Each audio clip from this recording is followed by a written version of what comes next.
নমস্কাৰ শিক্ষাগুৰু ছাৰ বাইদেউসকল আপোনালোক সকলোকে মোৰ টিচাৰ্ছ গাইড এমডি চেনেলটোলৈ স্বাগতম জনাইছোঁ। আজিৰ ভিডিঅ'টো আমাৰ ৰাজ্যৰ প্ৰতিখন চৰকাৰী বিদ্যালয়ৰ শিক্ষাগুৰু ছাৰ বাইদেউসকলৰ বাবে অত্যন্ত গুৰুত্বপূৰ্ণ। অৰ্থাৎ আমাৰ শিক্ষা হেতু এপছত নতুনকৈ দুটা লিভ এড কৰা হৈছে। গতিকে ছাৰ বাইদেউসকল এই শিক্ষা হেতু এপছত নতুনকৈ কি লিভ এড কৰা হৈছে আৰু এই লিভসমূহ আপোনালোকে কেতিয়া এপ্লাই কৰিব পাৰিব আজিৰ এই ভিডিঅ'টোৰ যোগেদি মই আপোনালোকক ক'বলৈ যত্ন কৰিম। মই পুনৰ কৈছোঁ শিক্ষা হেতু এপছত নতুনকৈ দুটা লিভ এড কৰা হৈছে। গতিকে শিক্ষা হেতু এপছত নতুনকৈ এড কৰা লিভসমূহ কি আৰু লিভসমূহ আপোনালোকে কেতিয়া এপ্লাই কৰিব পাৰিব আজিৰ এই ভিডিঅ'টোৰ যোগেদি মই আপোনালোকক ক'বলৈ যত্ন কৰিম। গতিকে ছাৰ বাইদেউসকল আশা কৰিছোঁ আপোনালোকে ভিডিঅ'টো সম্পূৰ্ণ শেষলৈকে চাব আৰু যদি আপোনালোকে চেনেলটোত নতুনকৈ আহিছে আপোনালোকে অনুগ্ৰহ কৰি চেনেলটো ছাবস্ক্ৰাইব কৰি ল'ব, কিয়নো শিক্ষা বিভাগৰ লগত জড়িত যিকোনো ইনফৰমেশ্যনসমূহ আপোনালোকে এই চেনেলটোৰ যোগেদি লাভ কৰিবলৈ সক্ষম হ'ব।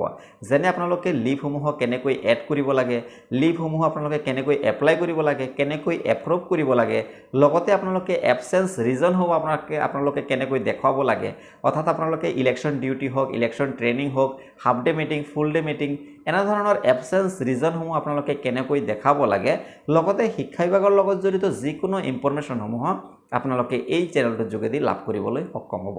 গতিকে ছাৰ বাইদেউসকল আপোনালোকে যদি চেনেলটো এতিয়াও ছাবস্ক্ৰাইব কৰা নাই অনুগ্ৰহ কৰি চেনেলটো ছাবস্ক্ৰাইব কৰি ল'ব আৰু কাষতে থকা বেল আইকন প্ৰেছ কৰি অলপ ক্লিক কৰি দিব, যাতে ভিডিঅ'সমূহ আপলোড হোৱাৰ লগে লগে আপোনালোকে নটিফিকেশ্যন পায় আৰু আপোনালোকে কথাখিনি অৰ্থাৎ শিক্ষা বিভাগৰ লগত জড়িত কথাখিনি আপোনালোকে জানিব পাৰে আৰু আপোনালোকৰ বিদ্যালয়ৰ কামখিনি অতি সুন্দৰভাৱে কৰিব পাৰে।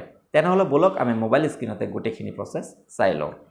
ছাৰ বাইদেউসকল শিক্ষা হেতু এপছত নতুনকৈ দুটা লিভ এড কৰা হৈছে। আপোনালোকে নিশ্চয় স্ক্ৰীণত দেখা পাইছে। আপোনালোকে যেতিয়া স্কুলৰ ইউডাছ কোড আৰু পাছৱাৰ্ড দি লগ ইন কৰিব, তেতিয়া লিভছত অপশ্যনত যাব। লিভছ অপশ্যনত যোৱাৰ লগে লগে আপোনালোকে এনেধৰণে দুটাকৈ নতুনকৈ এড কৰা লিভ দেখা পাব।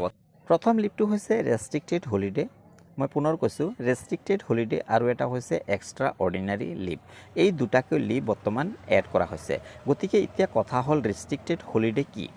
ৰেষ্ট্ৰিক্টেড হলিডে হৈছে যি আমাৰ হলিডে লিষ্টখন থাকে, সেই হলিডে লিষ্টখনৰ বেক চাইডতে আৰু এটা ৰেষ্ট্ৰিক্টেড হলিডে বুলি এটা লিষ্ট থাকে আৰু সেই লিষ্টখনৰ পৰা যেনে আমি তিথি অফ শ্ৰীমন্ত শংকৰদেৱ, তিথি অফ শ্ৰীমন্ত মাধৱদেৱ, জন্মাষ্টমী, লক্ষ্মী পূজা, কাতি বিহু, এনেধৰণৰ বড়ো সাহিত্য সভা, এনেধৰণৰ বহু ৰেষ্ট্ৰিক্টেড হলিডে থাকে। আপোনালোকে সেই লিষ্টখনৰ পৰা আপোনালোকে যিকোনো দুটাহে আপোনালোকে ৰেষ্ট্ৰিক্টেড হলিডে হিচাপত আপোনালোকে ছুটি ল'ব পাৰিব বা ৰেষ্ট্ৰিক্টেড হলিডে আপোনালোকে ল'ব পাৰিব। নিশ্চয় বুজি পাইছে ছাৰ বাইদেউসকল।